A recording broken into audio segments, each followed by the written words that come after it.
Pueden sentarse, hermanos. Lucas nos hace un registro de lo que pasó el día de Pentecostés. Él le dice a la gente, ustedes crucificaron al Señor Jesucristo, que aunque Dios en su plan eterno lo había separado para que Él muriera, para morir fue entregado de manos inicuas, personas sin escrúpulos, al imperio más terrible que se levantó sobre la tierra. Por eso Daniel lo vio como una bestia diferente a todas las demás, terrible bestia. Pues los romanos desarrollaron sistemas para matar gente, para matar a reos que no existían, ellos se la inventaron. Como por ejemplo amarrarle un cuerpo muerto encima a otra persona, un reo, para que mientras ese cuerpo se va descomponiendo, mate al reo que lo está cargando. Hermano, ¿quién piensa en esas cosas? Tienes una mente diabólica, llena de demonios. Por eso Daniel presenta al Imperio Romano como una bestia terrible. Juan o Daniel dice que al final se va a levantar otra bestia que va a tener las características de esas otras bestias que ya pasaron. Porque dice Daniel que le preservaron la vida a esas bestias, le preservaron parte de la vida a esas bestias, y aparece luego al final esa bestia con características de todas esas bestias que Daniel vio en el pasado. Por eso cuando Juan la ve, esa bestia que sale del mar, dice que es una bestia terrible, terrible.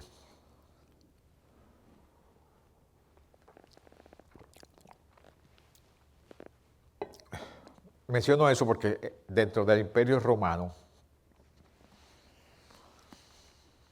le entregaron al Hijo de Dios para ser muerto de una forma que solamente los criminales peores podían morir. Crucificado. Nuestro Señor fue crucificado.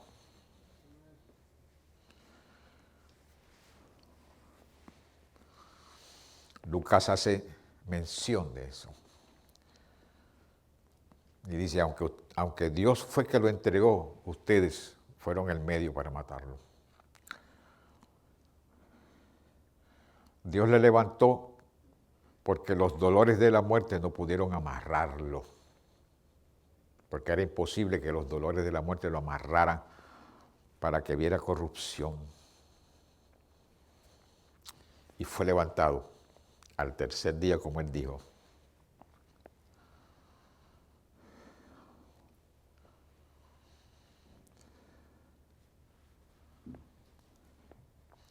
Él cumplió la promesa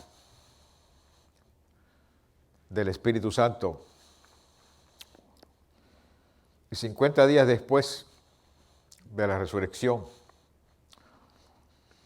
10 días después de la ascensión, descendió el Espíritu Santo sobre la iglesia que estaba reunida ya en el aposento alto, 120 personas. Los apóstoles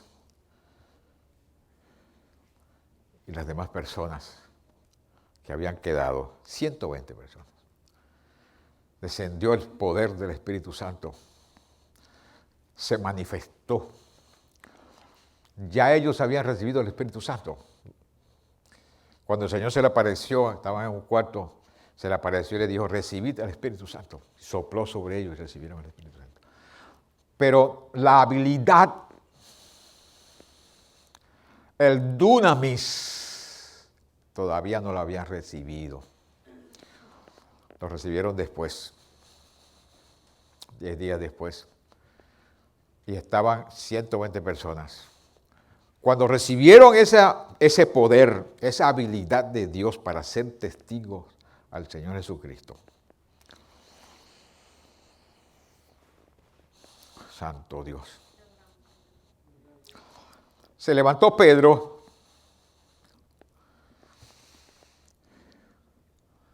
y predica un mensaje que incluye eso que yo acabo de mencionarle. Y el Espíritu Santo lo usó de tal forma que los corazones de aquella gente que estaban ahí investigando qué había sido aquel estruendo que ellos habían oído, aquel ruido. Judíos de diferentes partes de Asia Menor, que hablaban los lenguajes de las naciones donde habían nacido, donde se habían criado. Pero estaban en Jerusalén celebrando la fiesta. Y ahí se levanta Pedro lleno del Espíritu Santo y les predica ese mensaje. Y compungidos, el Espíritu Santo tomó el corazón de ellos y se lo apretó. Se lo apretó. Y ellos le dijeron a Pedro, hermanos, varones, ¿qué haremos?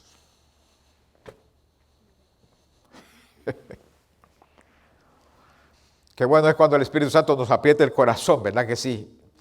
Y podemos nosotros rendirnos al Espíritu Santo y decirle al Espíritu Santo, ¿qué haré? ¿Qué puedo hacer? Muéstrame qué hacer. Porque el Espíritu Santo toma nuestro corazón precisamente para que nosotros dejemos de depender de nosotros mismos. Nos aprieta el corazón para que nosotros aprendamos a venir a Él en humildad de corazón, en sometimiento, en rendimiento y decirle, Señor, muéstrame qué hacer, porque no sé qué hacer.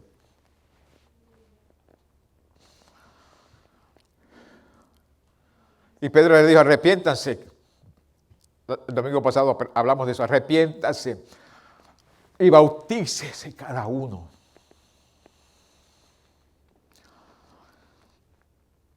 El texto dice que se bautizaron, se arrepintieron en aquel día aceptando al Señor Jesucristo 3,000 personas.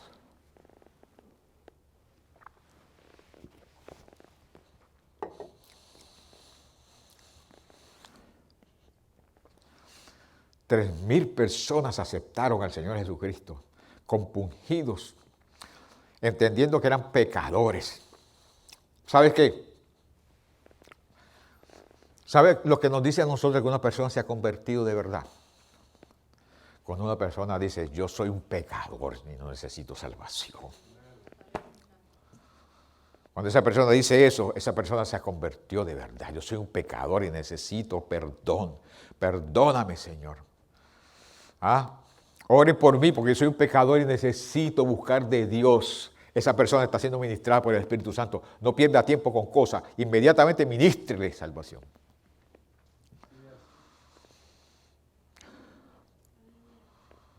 Cuando un cristiano dice al Señor Jesucristo, Señor, perdona mi pecado. Te fallé, perdóname, ayúdame a buscarte. Esa persona está en un camino de avivamiento. Cuando el cristiano se mantiene todos los días justificando su forma de vivir y diciendo yo estoy bien, diciendo a sí mismo yo estoy bien, esa persona está siendo engañada por el enemigo. Ese cristiano está siendo engañado por el enemigo. Hermano, ¿sabe por qué? Se lo digo. Porque nosotros debemos venir al Señor Jesucristo todos los días a decirle, Señor, perdóname por el pecado que hice o acabo de hacer, o inclusive, perdóname, Señor, por los pecados que yo ni me acuerdo, pero perdóname, porque yo quiero estar listo para el rapto.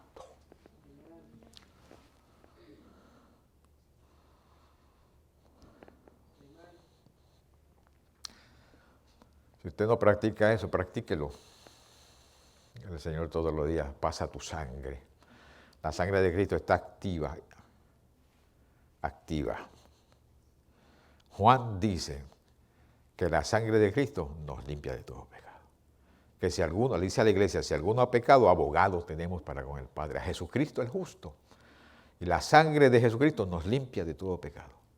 Pero no te va a limpiar simplemente porque la Biblia dice que limpia de todo pecado. Te va a limpiar cuando tú dices, el Señor pasa la sangre a mi vida, a mi alma, a mis sentidos, a mis instintos, a mi cuerpo, a mis motivaciones. Pasa la sangre, Señor. Antes de irte a la cama, dile, Señor, pasa la sangre, Señor.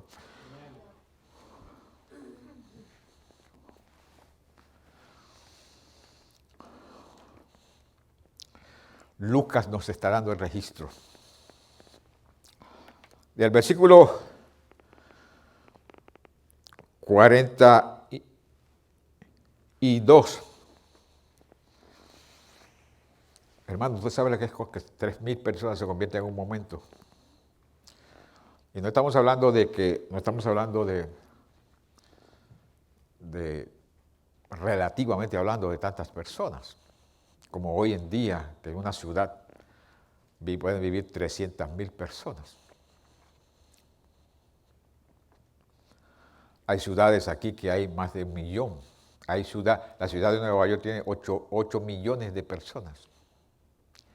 Ahí, en una cajita, en Manhattan, en los 5 boroughs de Nueva York, 8 millones de personas. ¿Usted sabe lo que es eso, hermano? La Ciudad de México, ¿cuántos millones de personas en Ciudad de México? Es increíble. Las ciudades hoy en día que acumulan, que acomodan, que han metido tanta gente. Están como las salchichas metidas. Es un potecito. Y en el mundo eso pasa, en diferentes ciudades pasa la misma cosa. Pero allí se convirtieron 3,000 personas, porque llegó un mensaje poderoso que los convenció. Me llama mucho la atención lo que Lucas dice, lo que pasó después. Verso 42. Se convirtieron 3,000 personas. Antes de entrar al 42. Hicieron un culto de bautismo.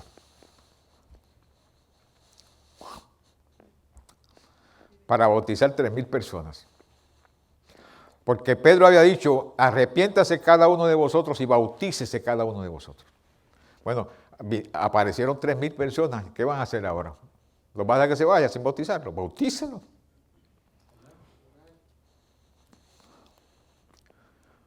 Bautícenlo. Bautizaron a 3,000 personas. Y me imagino que le dieron una instrucción. Tal vez los metieron en el Gijón o en el estanque que estaba cerca de Testa, por allí un estanque de aquellos, que del río Gijón entraba el agua que salía debajo del templo y entraba a ese estanque. Me imagino que poco a poco los metieron de 100 en 100 ahí y le dijeron, cuando yo diga en el nombre del Padre, del Hijo y del Espíritu Santo, ustedes se hunden en el agua. No quede nadie, que le quede un pelo por fuera a nadie. ¿Cómo lo hicieron? No sabemos. Lucas nos dice cómo lo hicieron. Pero tuvieron que inventarse algo para bautizar 3,000 personas. ¿Ah? Y esas son las cosas que la Biblia no menciona, pero nosotros tenemos que usar el sentido común y decir, si Pedro le dijo bautícese cada uno y ahora aparecen 3,000 personas para ser bautizados, ¿los van a dejar ir sin bautizar?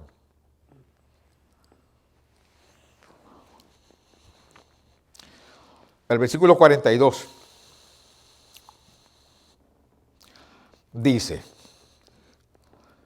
que esas personas, juntamente con los 120, que fue el nacimiento de la iglesia, acaba de nacer la iglesia de la cual el Señor Jesucristo dijo, y las puertas del infierno no prevalecerán contra mi iglesia.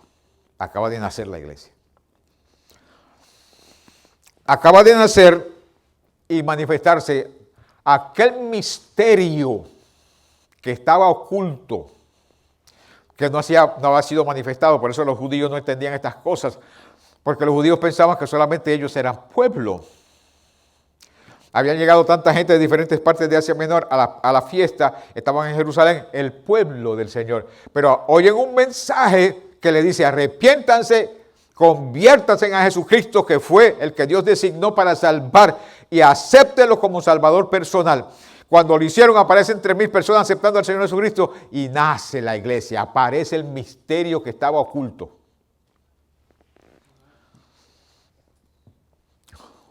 Que ellos no entendían.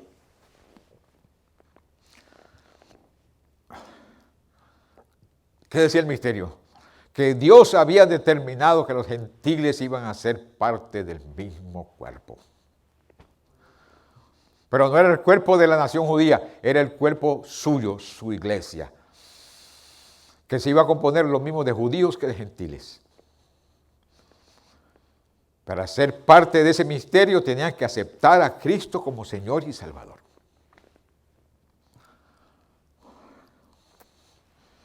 Entonces un gentil está escribiendo, que estaba allí, Lucas, que era gentil, está escribiendo y nos dice que de esos creyentes, donde acaba de nacer la iglesia, dice que ellos perseveraban en la doctrina de los apóstoles.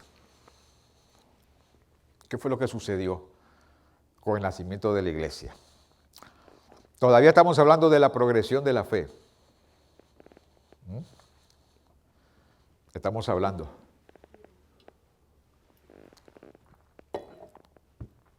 ¿Cuáles son las expresiones de fe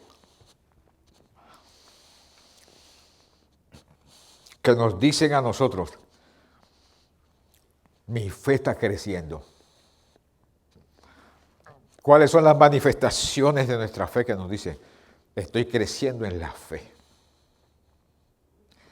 Porque el meollo de lo que estamos diciendo es ese, cuando hablamos de progresión. Son unas actividades y una dinámica que me lleva a mí a una dimensión de acercamiento a Dios a través de la aceptación de la revelación de la mente y el corazón de Dios puesto en las páginas de la Sagrada Escritura. Cuando lo acepto, cuando lo vivo, cuando me someto a eso, todos los días estoy en ese camino, estoy en ese proceso del progreso, del desarrollo de mi fe.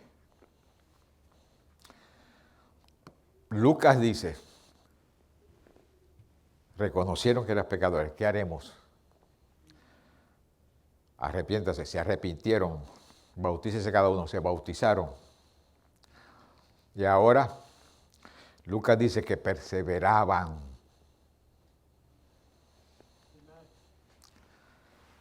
Perseveraban.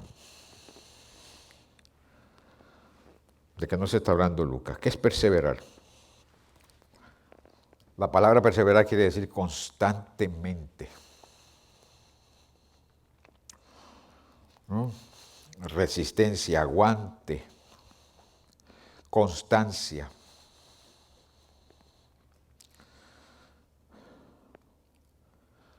Cuando Lucas en su evangelio nos habla a nosotros de la parábola de la semilla y el sembrador, él nos dice que el sembrador que estaba sembrando y que una parte cayó en buena tierra.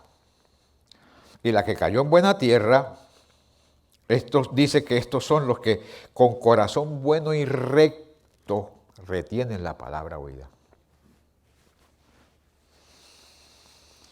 Y dan fruto, ¿cómo dan fruto? Dan fruto con perseverancia. Lucas 8:15.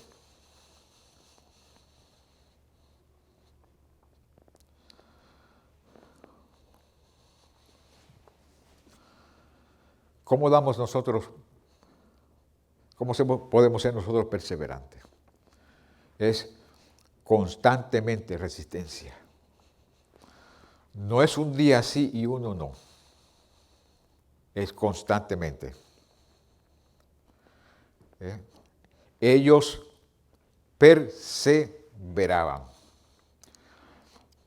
Una característica de la iglesia es que persevera. Una característica del creyente de fruto de victoria es que persevera. Independientemente de las pruebas, de las tribulaciones, de los ataques, de las exigencias de la carne, del medio ambiente, ese cristiano persevera. Porque ha aceptado a Cristo Jesús. Perseverar es constantemente. No sé si estamos entendiendo esto, queridos hermanos. Constantemente. ¿Por qué? Porque la palabra cuando cae en un corazón que lo considera la palabra buena tierra, esa buena tierra va a dar fruto con perseverancia. No es simplemente dar fruto un día, es dar fruto con perseverancia, porque estamos hablando de una progresión. Estamos hablando de desarrollo.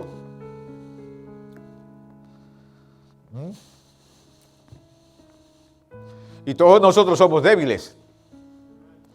Todos nosotros somos flacos.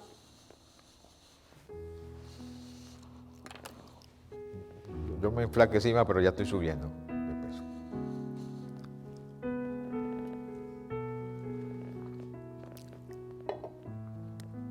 Gracias al Señor, ya aumenté 10 libras.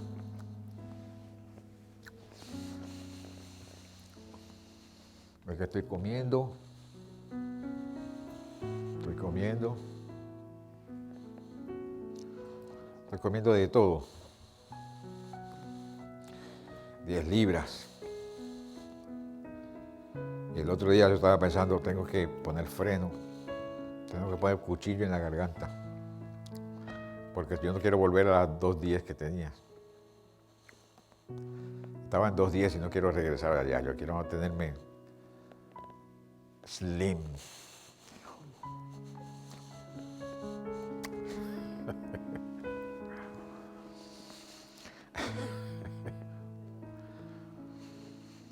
Fruto con perseverancia. ¿Quién produce fruto en nosotros? Gálatas 5 nos dice a nosotros que el fruto del Espíritu, o sea, lo que produce el Espíritu Santo en nosotros es amor.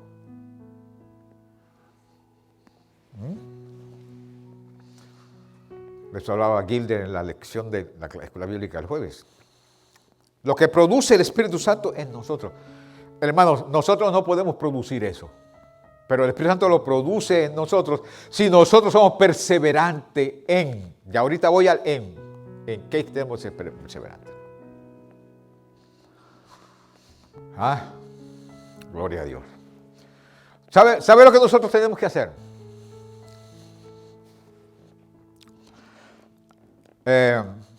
Segunda de Pedro capítulo 1. Creo que verso 5. Pedro dice: añadid a vuestra fe. Añadid a vuestra fe. O sea, yo tengo que añadirle a mi fe virtud.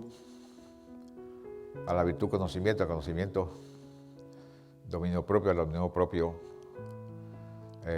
piedad, al piedad, amor, al amor fraternal, lo que sea. Pero quien tiene que añadirlo soy yo, no es el Espíritu Santo a mí. Yo tengo que añadirlo. Y ya mismo vamos cómo yo puedo añadirlo. Si yo añado a mi fe, que es la que me salva, esas cosas, el Espíritu Santo entonces va a producir fruto con perseverancia en mí.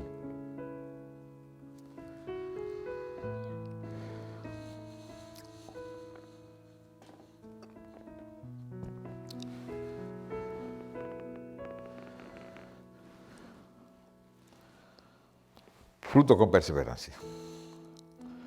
Porque la palabra, la semilla cayó en buen terreno.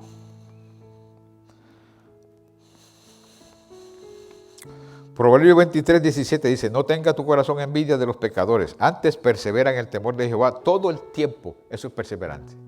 Todo el tiempo, constantemente. No tengas envidia de los pecadores. Nosotros vemos a los pecadores a veces cómo prosperan, cómo tienen, cómo hacen. Y a veces la naturaleza nuestra se envidia y queremos hacer lo mismo. Y a veces somos engañados. Usted sabe que usted no es un pecador, usted es un hijo de Dios. Y usted es hijo de Dios, tenga o no tenga, tiene que ser hijo de Dios. Amén. No tenga envidia de los pecadores. Usted no sabe de dónde ese pecador consiguió lo que tiene.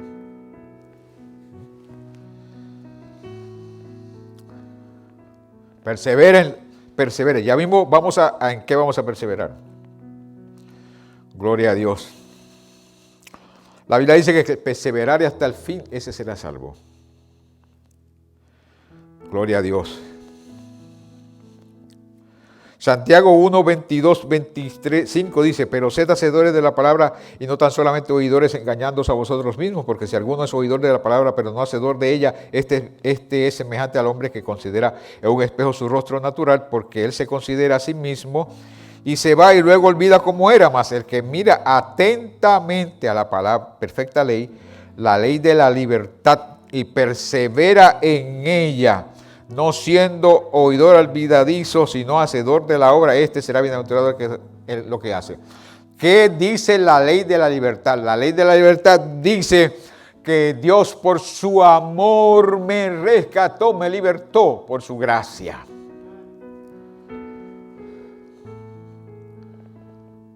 No es lo mismo libertad que libertinaje.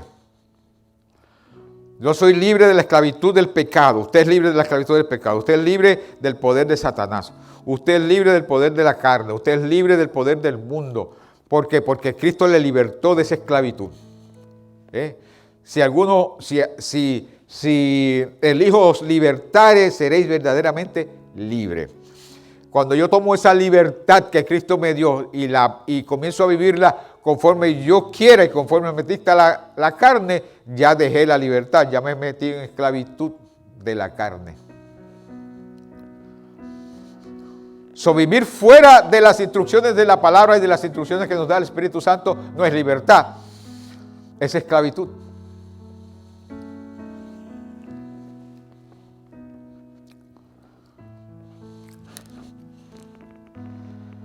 Ellos perseveraban.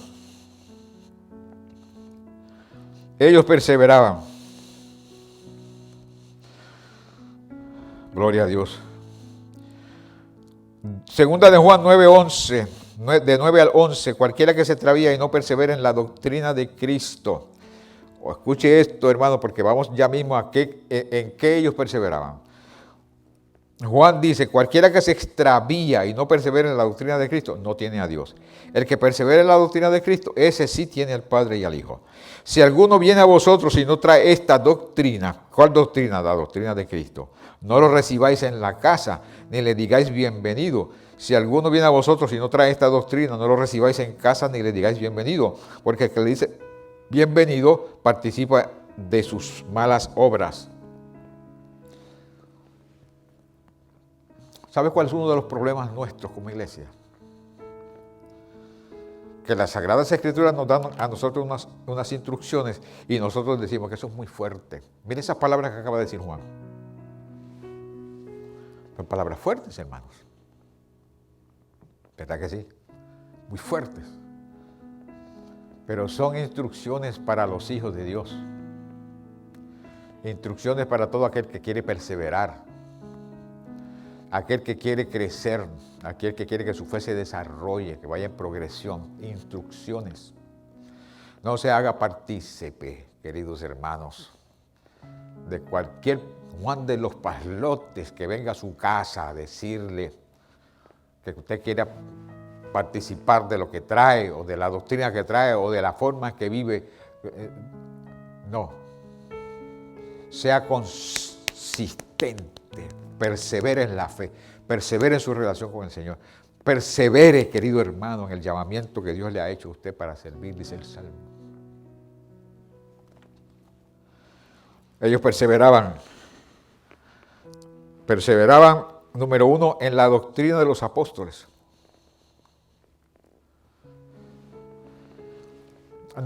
No perseveraban, dejaron de perseverar en la teología en la cual ellos habían nacido, en sus diferentes naciones de donde venían. Dejaron de perseverar para depender como medio de salvación en la ley. Y comenzaron a perseverar en la doctrina de Cristo. ¿Qué es doctrina?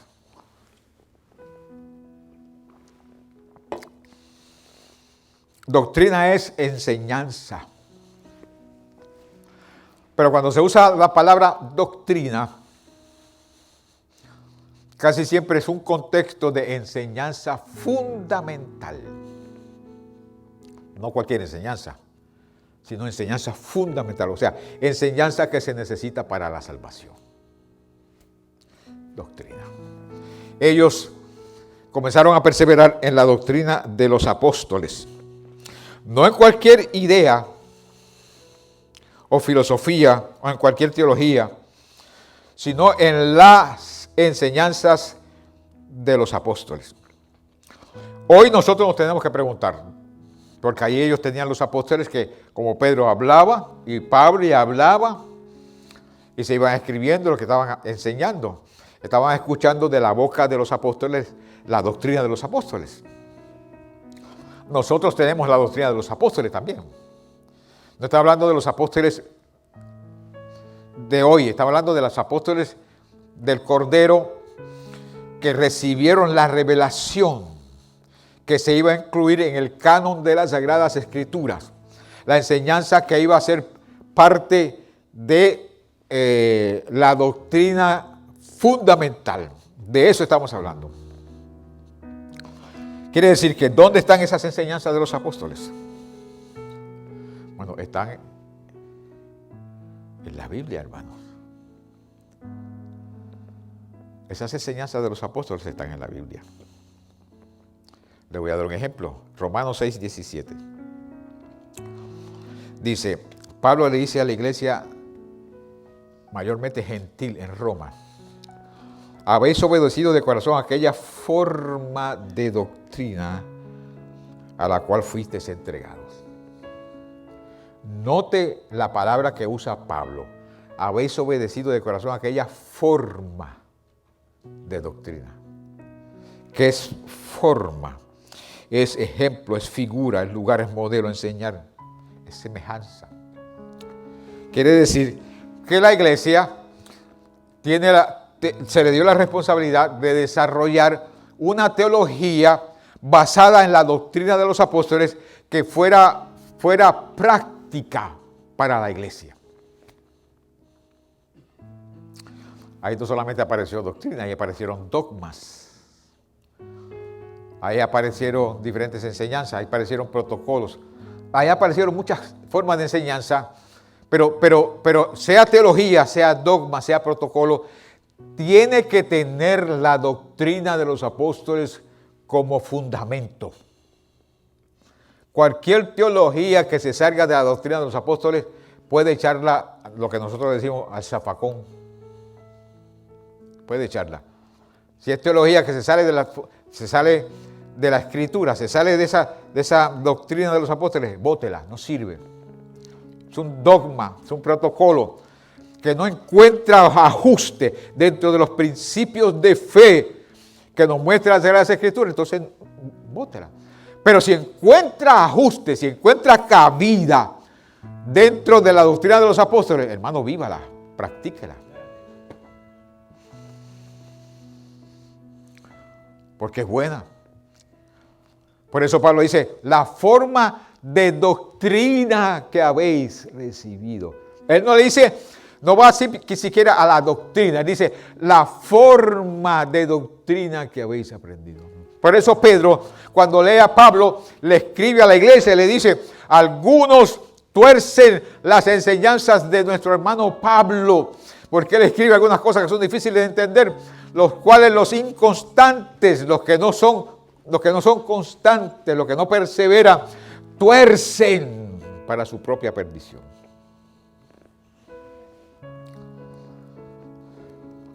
Yo le dije algo y se lo voy a repetir. Si no me oyó anteriormente, óigame, escúcheme ahora. Cualquier teología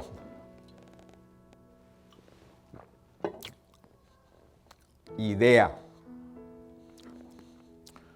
filosofía cristiana evangélica, dogma, protocolo, que no se ajuste a la doctrina. No se ajuste a la doctrina. Usted puede echarle al zafacón, pero si se ajusta,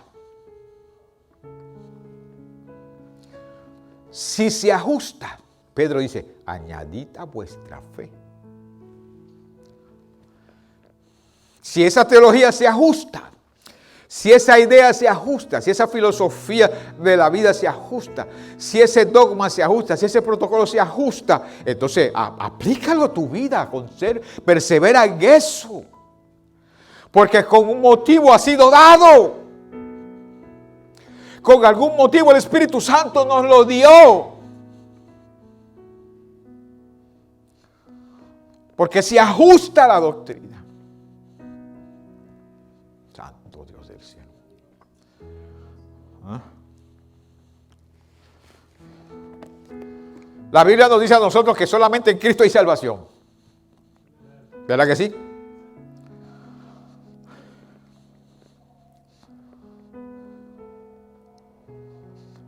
Le voy a dar un modelo de cómo ajustar una idea y cómo se ajusta una idea a la doctrina.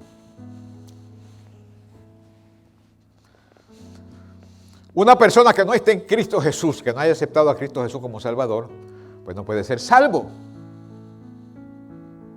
No puede ser salvo. Porque solamente Cristo fue el que pagó por nuestros pecados.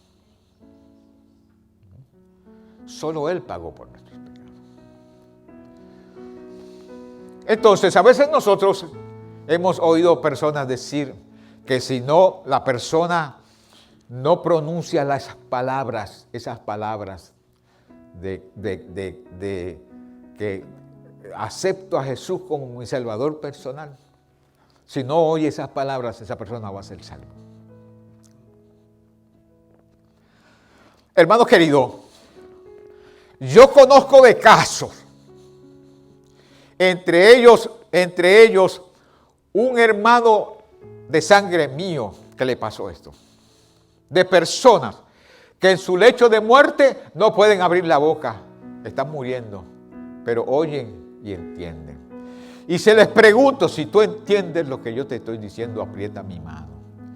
Y la persona aprieta la mano. Si quieres aceptar a Cristo como tu Señor y Salvador personal, aprieta mi mano. La persona aprieta la mano, se le salió una lágrima y se fue. ¿Dónde está esa persona?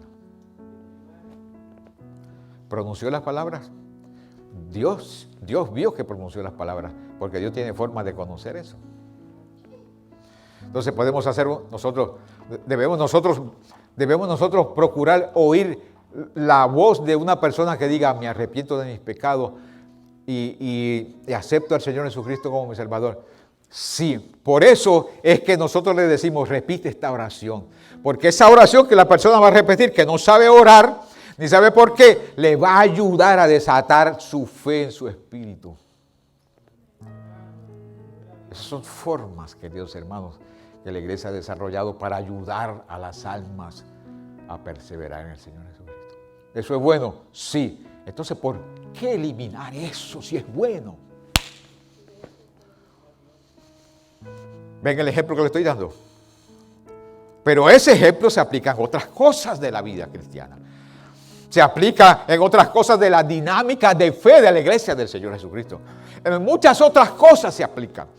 Que a veces nosotros simplemente inventamos formas, inventamos protocolos, inventamos filosofías, ideologías, directrices para ayudar a la gente a servir al Señor. ¿Les ayuda? Sí les ayuda. Hasta que la persona llega a un punto y entiende cuál es la diferencia dentro de una cosa y la otra. ¿Por qué ignorar? ¿Ah? La iglesia dijo un momento, y algún sector de la iglesia dijo que porque somos salvos por fe y Dios mira el corazón. Ok, ¿cuántos aceptan a Cristo? Levanten la mano los que aceptan a Cristo como Salvador. Ok, 100 por aquí, 200 por allá. Aquí se convirtieron 300 personas. Y dase. Y después anuncia, se convirtieron tantas personas.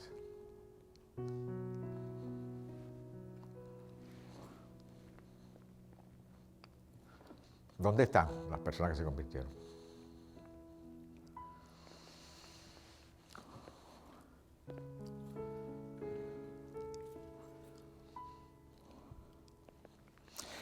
Perseveraban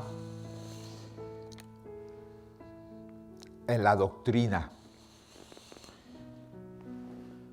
de los apóstoles.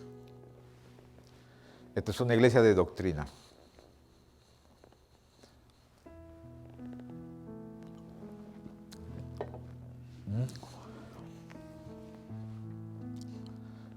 Doctrina. Todo lo que nosotros enseñemos aquí está basado en la doctrina. Tiene la doctrina de los apóstoles como fundamento.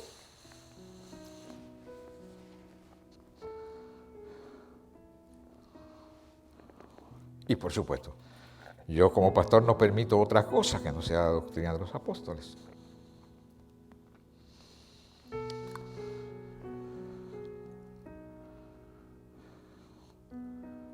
Si es forma de doctrina, la forma de doctrina tiene que tener la doctrina como fundamento.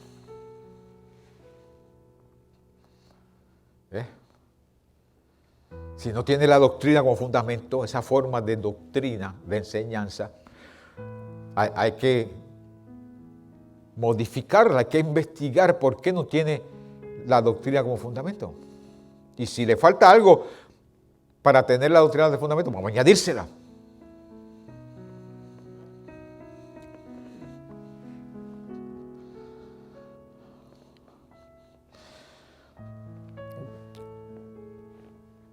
Pablo dice en Efesios 2:19, así que ya no sois extranjeros ni advenedizos. Le dice a los gentiles, sino que son conciudadanos de los santos y miembros de la familia de Dios. Nosotros somos gentiles, pero somos miembros de la familia de Dios. Hay judíos que no son miembros de la familia de Dios. Hello. Hay judíos que no son miembros de la familia. ¿Sabe por qué? Porque son judíos étnicamente hablando, pero no son cristianos. Y es posible que participen de algunas de las promesas de Abraham. Si Dios lo ve prudente, van a participar de algunas de las promesas que Dios le hizo a Abraham y a los patriarcas. Pero si no, no. Hay judíos que están en el infierno.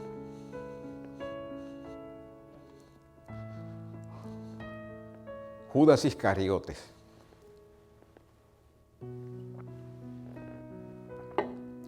¿Dónde está Judas Iscariotes? Está en el infierno. Era judío. La gente piensa que por ser judío solamente se va a salvar por ser judío. Y hay cristianos que piensan que el pueblo de Israel es el pueblo de Dios, pues el pueblo de Dios va a ser salvo, se van en el rapto. Sin Cristo Jesús nadie se va en el rapto. Dios va a tratar con el pueblo de Israel y Dios ha hecho un plan para tratar con el pueblo de Israel en este tiempo. Pero va a ser una vez que el Señor saque la iglesia de aquí. Cuando el Señor saque la iglesia, se desata un periodo de tiempo en el cual Dios va a bregar con el pueblo de Israel. Y Pablo dice en el capítulo 11 de Romanos, dice, entonces todo Israel, todo el que quedare, entonces será salvo. Conforme ellos clamaren, entonces van a clamar y van a decir, bendito el que viene en el nombre del Señor.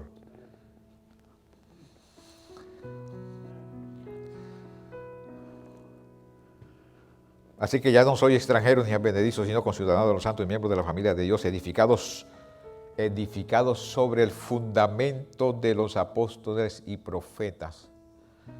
La iglesia de Jesucristo tiene un fundamento. ¿Cuál es el fundamento? La enseñanza y la doctrina de los apóstoles y los profetas.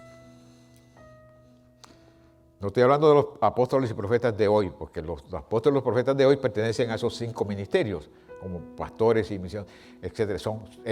Todos los 5 ministerios tenemos la responsabilidad de usar el fundamento de los apóstoles y los profetas para predicar y enseñar.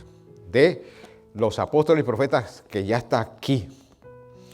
No puede aparecer un profeta o un apóstol ahora a decir que tiene revelación nueva. Eso no es de Dios. Eso no es de Dios. No hay revelación nueva. Esos 5 ministerios son para edificar, tomar lo que ya está, el fundamento que ya está, que nos dieron los apóstoles y los profetas, para entonces edificar, construir. Pero no podemos apartarnos de la doctrina de los apóstoles, ni de los profetas, que ya está escrita. Siendo la principal piedra del ángulo, Jesucristo mismo. ¿Cuál es el fundamento de los apóstoles y los profetas? La doctrina de Cristo. ¿Quién es la persona de Jesucristo? Présteme atención. ¿De qué nos habla el fundamento de los apóstoles de los profetas? Nos habla de la persona de Jesucristo. Nos habla del carácter de Jesucristo. Nos habla de la palabra de Jesucristo. Y nos habla de la obra de Jesucristo. Eso es el fundamento de los apóstoles y los profetas. ¿Y qué hace eso en nosotros? Eso nos da fe. Cuando nosotros dependemos del fundamento de los apóstoles, tenemos que mirar la persona de Jesucristo. Tenemos que mirar el carácter de Jesucristo, su palabra y su obra. Y cuando la miramos, la persona, el carácter, la palabra y la obra del Señor Jesucristo, la aceptamos, nos hacemos parte de ella y hacemos esa doctrina parte de nosotros. Hebreos 11:1 dice que se va a desarrollar en nosotros certeza y convicción.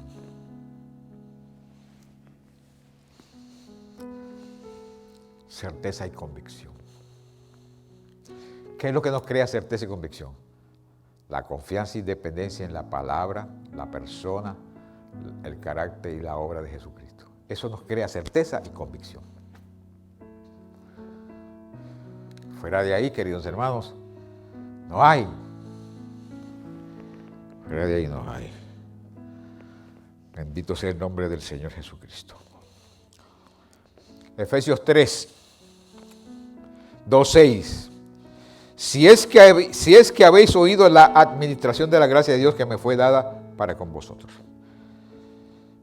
que por revelación me fue declarado el misterio, como antes lo he escrito brevemente, leyendo lo cual podéis entender cuál sea mi conocimiento en el misterio de Cristo. Misterio que en otras generaciones no se dio a conocer a los hijos de los hombres, como ahora es revelado a sus santos apóstoles y profetas por el Espíritu. ¿Cuál era el misterio?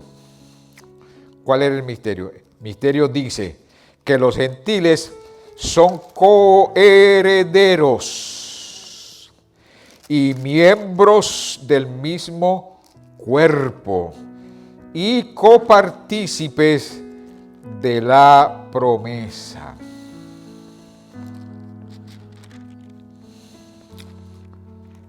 Quiere decir que yo no necesito ser judío para ser partícipe de la promesa.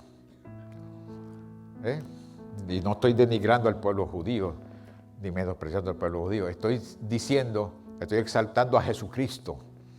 La única forma de ser salvo y participar de la herencia y de la promesa es a través del Señor Jesucristo, no a través de Israel. Fija, deje que Dios bregue con Israel, porque Dios va a bregar con su pueblo. Dios tiene un plan para ellos y Él va a bregar con ellos. Déjelo tranquilo. Busque a Dios, persevere en la doctrina de los apóstoles. Primera de Timoteo, capítulo 6, versículo 3. Si alguno enseña otra cosa y no se conforma a las sanas palabras de nuestro Señor Jesucristo y a la doctrina que es conforme a piedad, bendito sea el nombre del Señor Jesús. Ustedes se fijan por qué, queridos hermanos, la necesidad de la iglesia, mayormente en este tiempo, prestar atención, detenernos, mientras estudiamos la palabra, leemos, detenernos en qué es lo que estamos leyendo, qué es lo que dice ese texto y sus contextos, para que podamos recibir revelación del Espíritu Santo y podamos nosotros recibir la capacidad de progresar en la fe. La doctrina que es conforme a piedad. Gloria a Dios. Piedad es el esquema del Evangelio. Piedad es el esquema del Evangelio. ¿Qué es un esquema? Es un esquema, es un modelo, es una expresión que se pone ya sea en papel o se pone de alguna forma visual para que uno vea cómo va a ser o cómo es la idea. Por ejemplo, el arquitecto que hace un plano para un edificio, pues pone el esquema, lo pone en un papel, ese es el plano. O hace una maqueta, y la maqueta nos está diciendo, así va a ser este edificio. Es el esquema. El plano le dicta al arquitecto y le dicta al constructor cómo va a ser el edificio. No puede salirte de lo que dice el plano, porque ese es el esquema. O el bosquejo, por así decirlo. La piedad es el esquema de la doctrina. La piedad, si alguno no vive conforme a la piedad, nos dicta la piedad nos dice a nosotros que yo soy santo, yo debo vivir santo, yo debo vivir consagrado para Dios. ¿Cómo yo aprendo a ser consagrado para Dios? La doctrina de los apóstoles.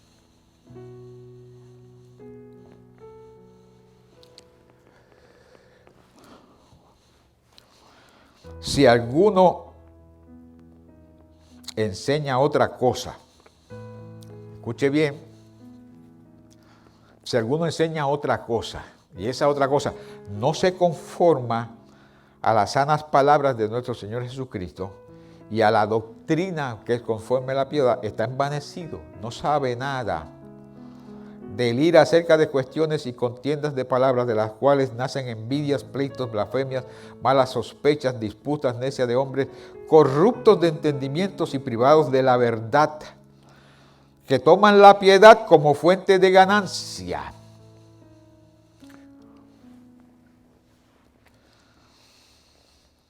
Toman la piedad como fuente de ganancia. Apártate de los tales. Pero gran ganancia es la piedad acompañada con contentamiento, porque nada hemos traído a este mundo y sin duda nada podemos sacar. Así que teniendo sustento y abrigo, estemos contentos con esto, porque los que quieren enriquecerse caen en tentación y lazo y en muchas codicias necias y dañosas que hunden a los hombres en destrucción y perdición. Porque raíz de todos los males es el amor al dinero. No el dinero, sino el amor al dinero, el cual codiciando algunos se extraviaron de la fe y fueron traspasados de muchos dolores. ¿Cuál es el problema de mucha gente?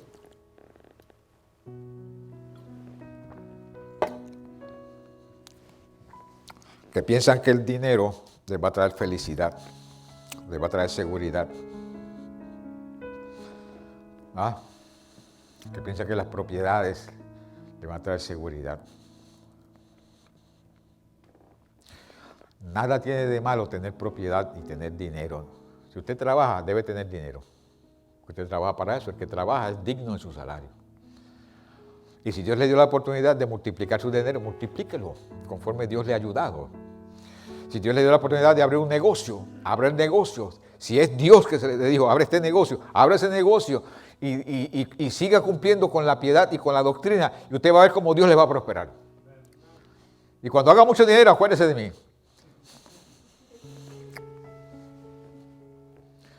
Porque no es el dinero el que es malo, es el amor al dinero. Porque el amor al dinero, la gente tiene un poquito y quieren más y quieren más. ¿Y qué hace eso? La Biblia dice que se olvidan de la fe. Y nada puede ser primero en la vida del cristiano sino la fe. Las expresiones de fe, la progresión de fe, el vivir conforme a la fe. Eso es primero. y las demás cosas el Señor las va a añadir. Él las va a añadir. Abraham era rico, David era rico, Salomón era rico. El problema no es el dinero, el problema es que a veces nosotros sacamos más tiempo para el dinero que para Dios. Ese es el problema.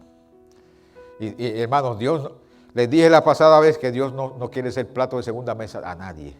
O Dios es primero, pero segundo no va a ser.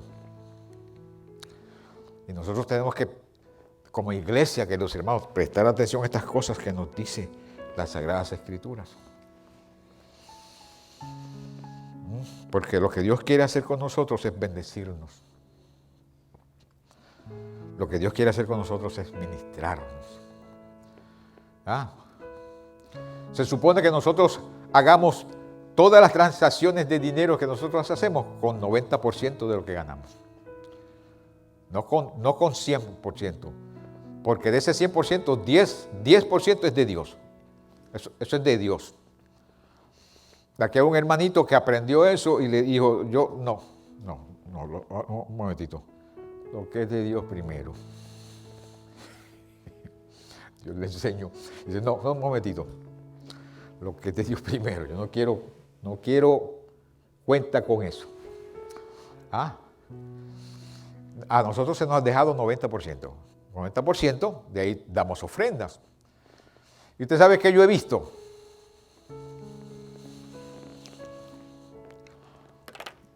¿Sabe que yo he visto?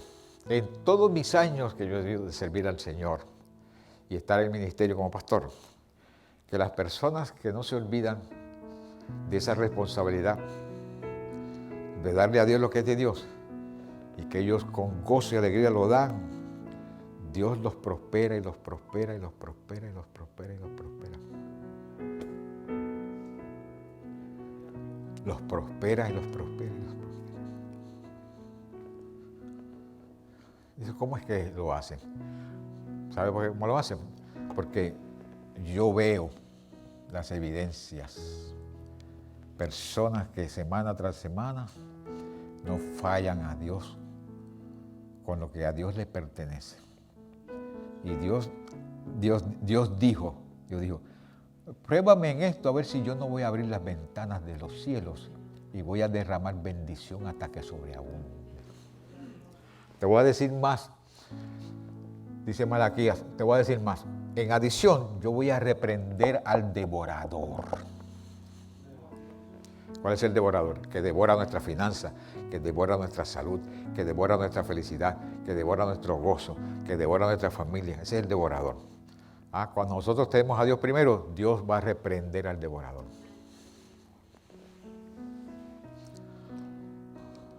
Entonces, la iglesia nace e inmediatamente perseveraban en la doctrina de los apóstoles, porque los apóstoles les enseñaban a ellos estas cosas.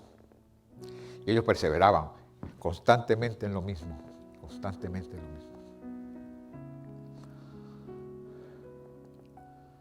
En la doctrina de los apóstoles. La iglesia de hoy tenemos que perseverar en la doctrina de los apóstoles. Aquí está la doctrina de los apóstoles. Ser constante. Usted tiene preguntas, pregunte. No ahora, pero venga de luego y pregunte. O en la escuela bíblica, pregunte. ¿Tiene preguntas sobre la Biblia? No se quede con esa pregunta. Haga su pregunta, queridos hermanos. Le vamos a abrir las páginas de la Sagrada Escritura y le vamos a decir qué es lo que dice la Sagrada Escritura. Para que usted aprenda a tener confianza y dependencia en la persona de Jesús, en su carácter, en su palabra y en su obra. Su fe va a ir en progresión. Va a ir en progresión. A tal punto, y concluyo, a tal punto de que esa perseverancia en la doctrina de los apóstoles los llevaba a tener comunión unos con otros. O sea, interacción, se ayudaban en compañerismo unos con otros. Ayer Sandy llamó para que le llevara algo para el camión del pickup truck. Y cuando estaba así esperando, se estacionó a un lado un señor con otro pickup truck más grande que el de él. Le preguntó qué pasa, qué tiene, cómo te puedo ayudar. Y salió de su pickup truck. Tipo, ya un señor de edad, pero grande, alto, tenía unas manos como las de Popeye. Y es que ese hombre le pegue la mano, olvídate. Bye bye. Simplemente, ¿sabe para qué? Para ayudarlo. A eso. Él no necesitaba nada. Lo vio así que como necesitaba ayuda y se bajó a ayudarlo. Eso es contribución, eso es compañerismo, eso es comunión. Él no lo conoce, y mucho menos a mí. ¿Por qué lo hizo?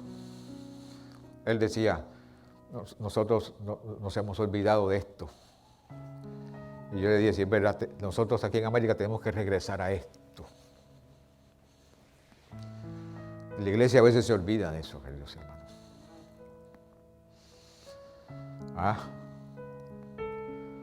La iglesia a veces se olvida. Digo, nos olvidamos. Yo trato a veces de no olvidarme. A veces no puedo físicamente, ahora no puedo físicamente hacer lo que yo hacía. Pero voy a eso, ya mismo voy. Ya tengo 10 libras más que no tenía. Así que voy a eso.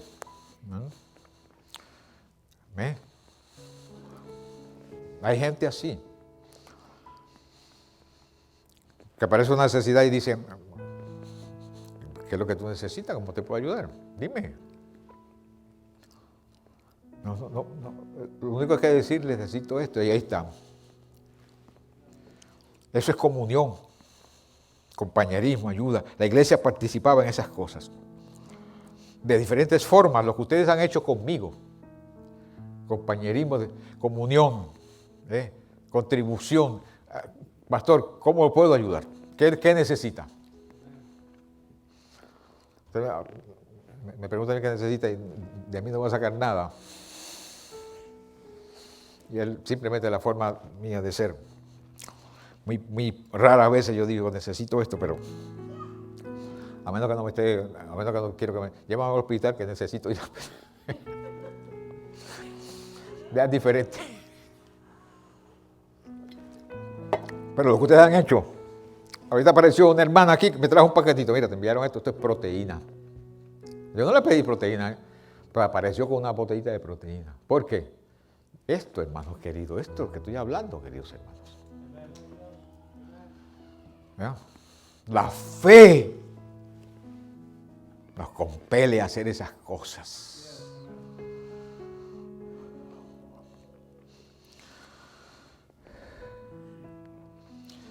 Ellos tenían comunión los unos con los otros. Tenían compañerismo. Vamos a tomar un café por ahí.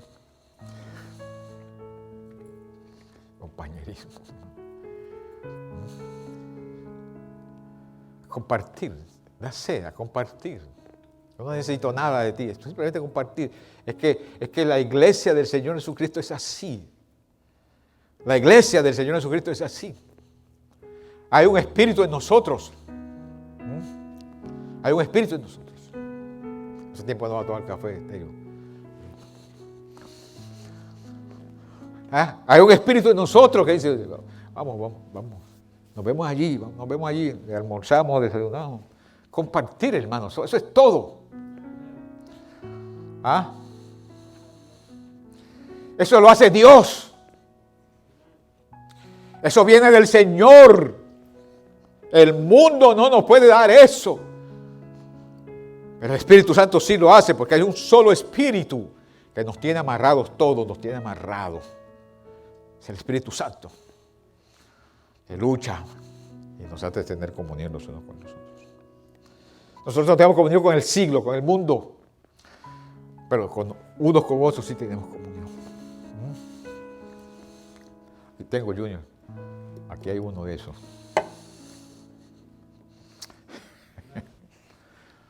Me han hecho muy bien. Me han hecho muy bien. ¿Qué es? Comunión, queridos hermanos. Eso es todo. La comunión. Bendito sea Dios. perseveraban en la doctrina de los apóstoles, perseveraban en la comunión unos con otros, perseveraban en el partimiento del pan. El partimiento del pan nos puede hablar de varias cosas. Nos puede hablar de la cena del Señor, pero nos habla también de que ellos en sus casas se reunían y partían el pan. Y no era la cena del Señor, era simplemente una comidita que se hacían unos a otros. De eso es lo que está hablando. Partir el pan. Cuando la Biblia habla de partir el pan, nos habla de la cena del Señor, pero también nos habla de ese compartir que ellos tenían en sus limitaciones. Partían el pan unos con otros. ¿Ah? El Señor resucitó. Se encontró dos que iban camino en Maús. Y cuando ellos llegaron, ellos dijeron, no te vayas, vente, quédate con nosotros. Porque están... No sabían que era el Señor. Ellos no sabían que era el Señor, simplemente era un extranjero, un forastero que dijeron, no, eso era una costumbre, vente con nosotros. Y cuando estaban dentro, sacaron el pan para compartir con ese forastero. Y ellos no sabían que ese forastero, aleluya. ¿Y sabe cuándo se dieron cuenta de que no eran forasteros? Cuando él tomó el pan y lo partió. Se acordaron. Cómo él partía el pan, compartiendo con ellos, se acordaron. Cuando se dieron y se le abrieron los ojos, él desapareció. Pero se quedó con ellos. Lo que vieron se quedó con ellos. Y ellos practicaban el compartir el pan, partir el pan. Qué bueno es eso, ¿verdad que sí?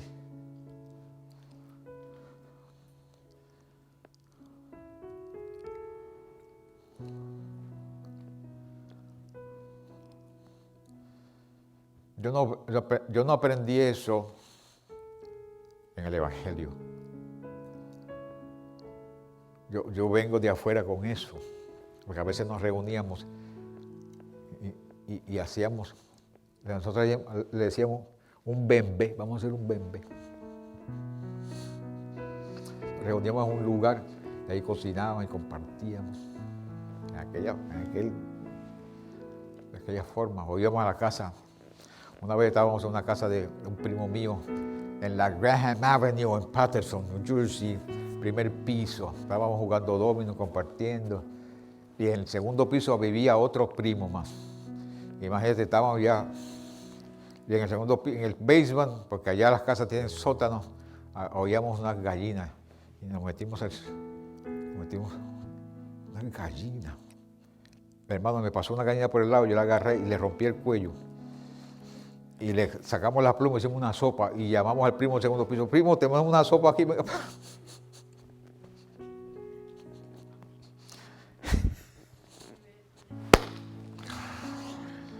Padre del cielo de la gloria. Bueno, hacíamos así, él cuando estaba comiéndose la sopa me dijo, amigo, me parece como que esta es una de mis gallinas.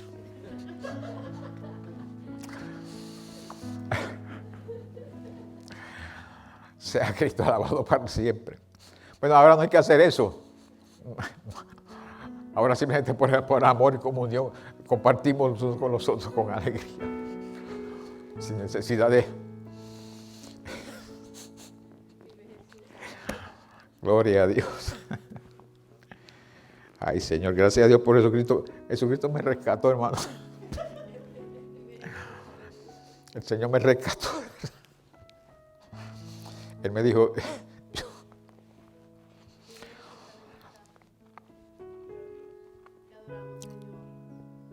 yo quiero ser tu amigo, me dijo. Y yo me gozo con el Señor por las cosas que el Señor me ha permitido hacer, ver, participar. Porque el Señor me ha usado muchas cosas para hacerme. Muchas cosas.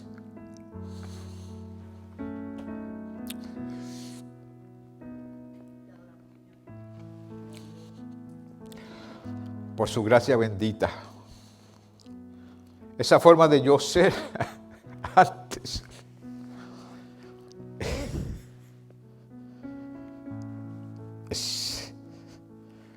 Una vez llegó a Puerto Rico, llegó un hermano, un pastor con un grupo,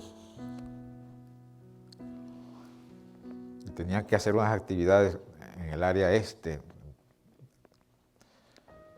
y fueron donde mi pastor, y no sabían qué hacer. Y mi pastor me dijo, mi pastor me llamó a mí, y me dijo, ellos necesitan esto. Ok, tranquilo, ya está hecho, vamos. ¿Sabe lo que él dijo después? Cuando se iban para Puerto Rico, él dijo, este hermano Pedro hace producir las cosas. Porque ellos decían, necesitamos ir aquí, necesitamos ir allá, necesitamos... Tranquilo, yo estoy aquí con ustedes. El Señor utilizó muchas cosas para hacerme a mí hoy. Para hacerme hoy. Los hermanos del campo en Panamá dicen, el hermano Pedro siendo del campo de la ciudad, cuando él llegue aquí, él parece que es de aquí. Y se asombraban y testificaban eso. Son las cosas que el Señor me ha pasado para hacerme. Estas cosas que el Señor ha permitido en mi vida, yo no sé qué es lo que va a hacer, que va a seguir haciendo, sé que va a seguir haciendo. Hermanos, ¿de qué yo estoy hablando? Estoy hablando, queridos amados, de que cuando uno se pone en las manos del Señor, el Señor te va a hacer. Cuando tú no le dices no al Señor, el Señor te va a hacer. Aleluya. Y va a hacer contigo cosas que tú te vas a decir, yo nunca me imaginaba que yo podía hacer esto. Lo que tienes que hacer es simplemente dejar que el Espíritu Santo te ayude a que tu fe progrese. No le digas no al Señor. Aleluya, porque el Señor tiene el poder de enseñarte lo que tú no sabes, de habilitarte, de hacer lo que tú no eras. Él lo hace en ti y contigo.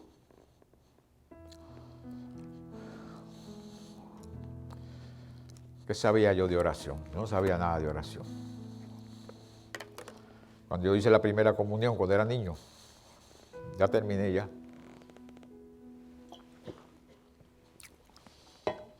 ¿Sabe que uno le enseñan a uno en esa iglesia que uno va donde el líder religioso y le dice, bueno, yo pequé, fulano. Y él le dice, bueno, ve allí y reza esto. Yo era un niño, a mí me dijo, bueno, ves allí y reza tantos Padres Nuestros. Y yo me arrodillé y comencé a rezar Padre Nuestro. Y de repente yo digo, pero qué bobo yo soy. Hermano, un niño. Digo, qué bobo yo soy. Estoy así repitiendo esto para que me levanté y me fui a pescar. Me fui a pescar camarones en la quebrada. Eso es lo que yo sabía de... Cuando viene el Señor Jesucristo, el Señor me unió con un hermano que me enseñó a orar, un hermano llamado Juan Muñiz. Era un líder, no era el pastor, era un líder que era tremendo ese hermano, me enseñó. Con él aprendí los primeros pasos de la fe, no en el instituto, con él lo aprendí, cómo se vive el cristianismo, cómo es que uno es cristiano, genuino, de verdad. Él no le decía, no un carnal, sino un cristiano de verdad. Con él aprendí a orar. Que él dirigía el culto de oración y dirigía cultos en los hogares, los dirigía. Y con él me pegué ahí y fue mi ayo.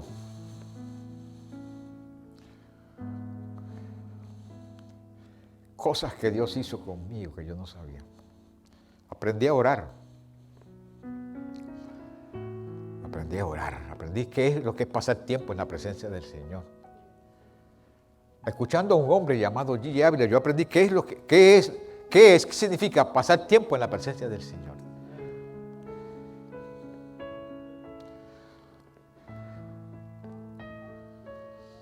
Ellos perseveraban en la doctrina de los apóstoles, en la comunión unos con otros, en el partimiento del pan y en las oraciones.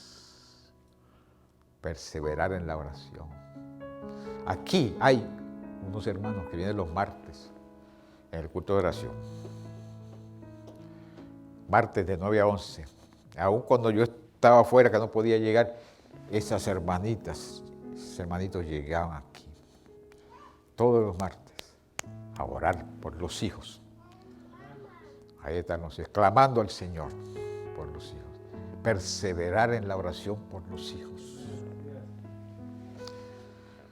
Hermanos, estamos viviendo en tiempos que si la iglesia, el creyente que no persevere en estas cosas, como decían en Puerto Rico, se lo va a comer un caballo mellao. Y eso sí es feo, que un caballo sin dientes esté masticándolo usted. Hermanos, perseveren, deciden en su corazón perseverar en la doctrina de los apóstoles, en la comunión, en el partimiento del pan, en la oración. Decida perseverar. Lo demás lo va a hacer el Señor. Su fe va a progresar.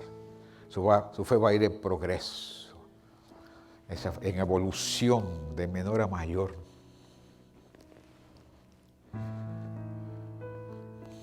Usted se va a sorprender. ¿Cuál es el resultado de eso? Y ya, ahora sí termino, ahora sí. Versículo 43. Sobrevino temor a toda persona, y muchas maravillas y señales eran hechas por los apóstoles. Todos los que habían creído estaban juntos y tenían en común todas las cosas. Vendían sus propiedades, sus bienes y los repartían todos según la necesidad de cada uno. Y perseverando unánimes cada día en el templo, perseverando cada día en el templo, partiendo el pan en las casas, comían juntos con alegría, sencillez de corazón, alabando a Dios y teniendo favor con todo el pueblo. Y el Señor añadía cada día a la iglesia los que habían de ser salvos. De la clave, queridos hermanos, del avivamiento está ahí. En esos versículos que yo acabo de leer, inclusive los que acabé de tomar y explicarles, ahí está la clave del avivamiento, que muchas personas se conviertan al Señor.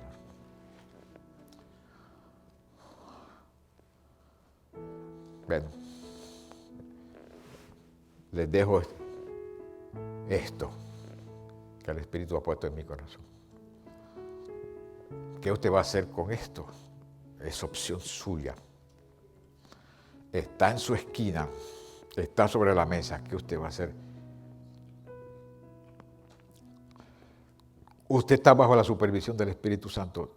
Deje que el Espíritu Santo le guíe a ver qué usted va a hacer con estas cosas.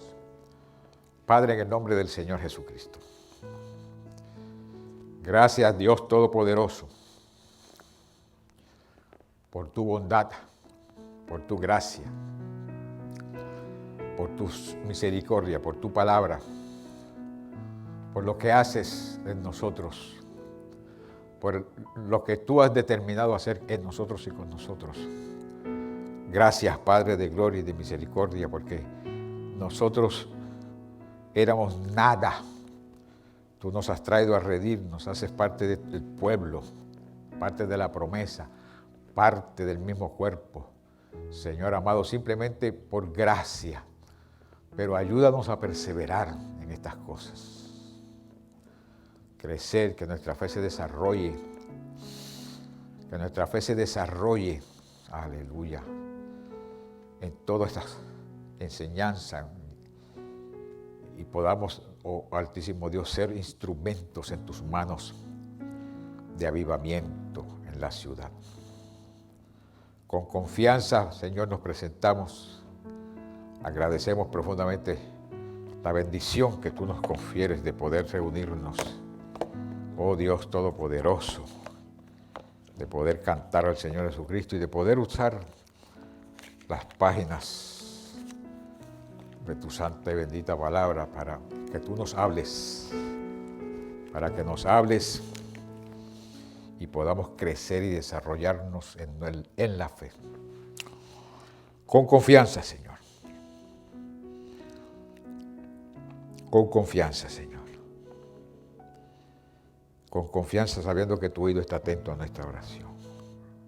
Recibe todo honor y toda adoración, todo culto y toda gloria y honra. Y confiamos en ti, Señor amado. En el nombre todopoderoso de Jesucristo. a quien adoramos ahora y siempre, buen Dios. Amén.